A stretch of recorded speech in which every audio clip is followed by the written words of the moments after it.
welcome to the deep dive. Today we're jumping into a really fascinating tension point. It sits right at that intersection of flexibility, trust, and, well, how we actually define productivity now in the digital age. Our source material kicks off with what seems like a pretty simple administrative request. But when you look closer, it really reveals this fundamental battle in modern work. So here's the setup. A CTO running a co-working space down in Cape Town gets an inquiry. It's from a U.S. company, and they're setting up a distributed team there. And this U.S. firm, they had one very specific need. They asked if the CTO could provide logs. Logs detailing exactly when their remote employees were physically present in the office. That specific detail, when they were there, it's critical. It forces us right into the core question, doesn't it? In 2025, when most valuable work is intellectual, it's creative, it's nonlinear, should we still be using this, like, blunt instrument of counting time as the main way we measure performance? Yeah, it feels archaic. Right. So our mission today is to unpack this source material. We want to draw a really clear line between tracking time for convenience think billing versus tracking time for control, for performance management.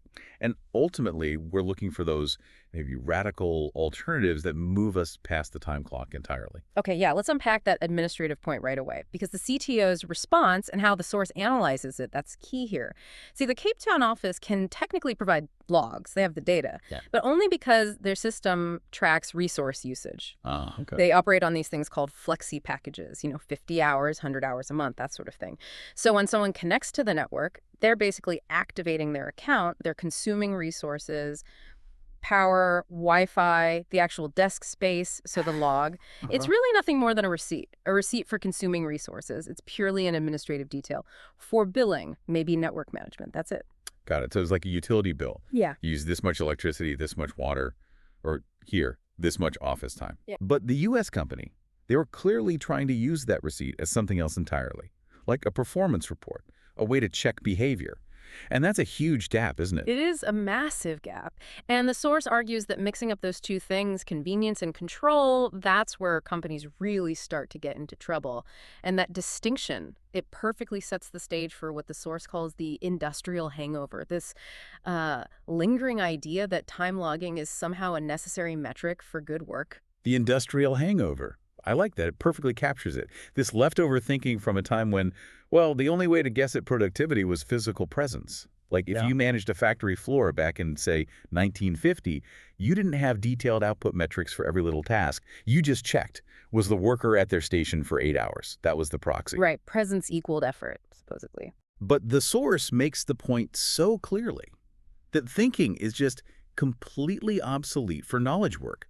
Totally outdated. Think about it. The highest value stuff we do, solving a tricky code bug, nailing a marketing strategy, defining a new product, that stuff isn't neat. It doesn't fit a 9-to-5 box. Not at all. It might happen in a flash of insight, Yeah. maybe over coffee, maybe late at night. It could be minutes, not hours clocked in. That's the core dilemma, isn't it? We're trying to force this linear factory era metric onto work that's just not linear. It's creative, it's problem solving. And this is where, honestly, it gets really interesting, because the source dives deep into the corrosive effects of demanding time logs as proof of productivity. It's not just a waste of time, it actively harms things. It destroys value, it destroys trust. Okay, tell us more about that. What are those specific destructive effects? Well, the sources lay out 3 big ways. This kind of control-based time tracking really backfires first, and this one's probably the most fundamental. It just screams distrust. If your manager needs a log to prove you were present, the underlying message is, without me watching, you'd slack off. Right. It builds the whole professional relationship on suspicion from the start. Not a great foundation. Not at all. Second, and I think we've all seen this happen, demanding time logs. Immediately starts rewarding looking busy, not actually being productive. Oh, definitely. The team's focus shifts. It stops being, how do we solve this problem efficiently, and becomes, how do I make sure my timesheet looks full for 8 hours? The source actually gives a perfect, almost painful example. One remote team, feeling this pressure to log hours, they spent 3 hours collaboratively building this super elaborate shared spreadsheet just to prove they were active. 3 hours? 3 hours they could have spent actually building the product they were supposed to deliver. That is the absolute definition of counterproductive bureaucracy. You're literally trading real outcomes for performative inputs, making spreadsheets about work instead of doing the work. Precisely. Performative work. And the third effect is just the sheer drain on mental energy. Think about the overhead.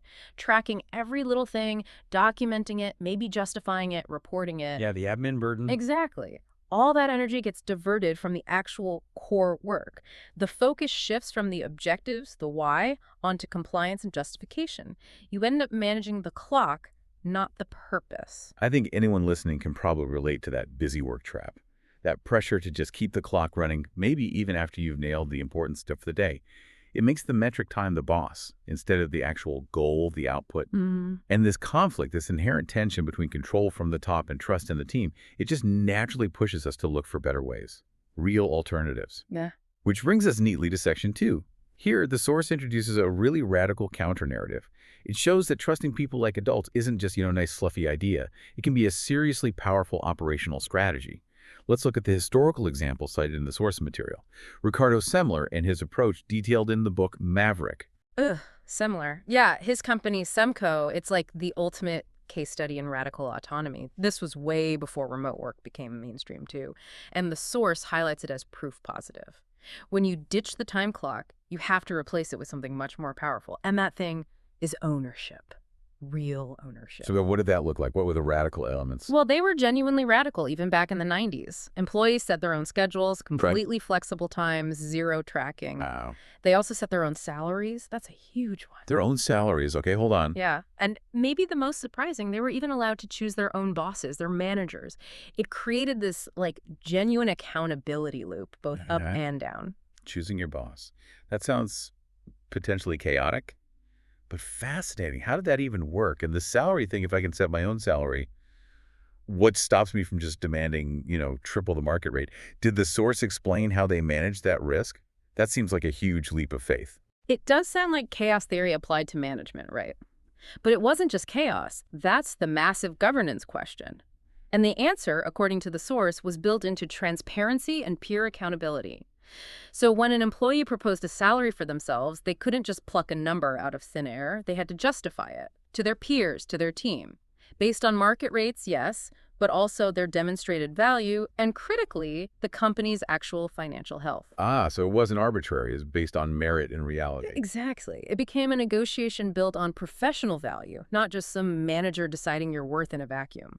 And underperformance. It wasn't tackled by checking time logs. It was handled through constant mutual review and feedback. Think about it. If you helped choose your manager, you had a real stake in making that relationship work. The system essentially created this ongoing interview process where performance and the feedback around it became the only log that truly mattered. Okay, so the lesson wasn't just let people do whatever. It was about designing a system where freedom came hand in hand with accountability. With transparency. Precisely. Freedom and responsibility baked into the system. And the results, well, according to the sources, they were pretty undeniable. Semco didn't implode. Right. It actually grew significantly. In profit, in stability, in its cultural strength, it often outperformed its competitors who were sticking to the old ways. The fundamental takeaway, the big lesson, was crystal clear. If you treat people like adults, they act like adults. Trust builds that sense of ownership. And ownership, that's what really drives performance. It completely flips the script from managing activity to managing purpose. That Senko example really drives home that trust isn't just a soft skill.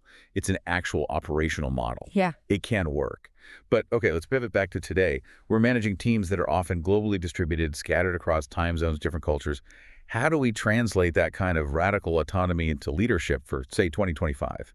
We need practical replacements for the time clock, right? Yeah, the context is different now, more complex in some ways. So if the main job of leadership isn't counting hours anymore, what actually builds good governance? Especially in these flexible, often remote work environments, what takes the place of the timesheet? Well, what's fascinating here is how the CTO source kind of synthesizes a solution for the modern workplace. It moves a bit beyond the full Semco radicalism, maybe, and offers 3 really actionable elements. These are presented as the true replacements for the time clock. And interestingly, they all center on clarity and relationships. Okay, clarity and relationships. What are the 3 elements? First one, Setting crystal clear objectives. Now, that sounds basic, I know. Yeah, Business 101. Right. But for knowledge work, it really means fundamentally shifting from tracking effort like hours spent to tracking outcomes, the actual deliverables. Good governance here demands metrics like OKRs, objectives, and key results. Or tracking milestone completion rates, feature delivery rates. It means defining what success looks like, clearly, regardless of when or where the work actually happens. So instead of me logging 8 hours today, my performance is judged on whether I, say, completed the 3 key tasks we agreed were the priority for this week. The focus is purely on the delivered value. Exactly. Delivered value, not log time. The second element the source highlights is building strong feedback loops.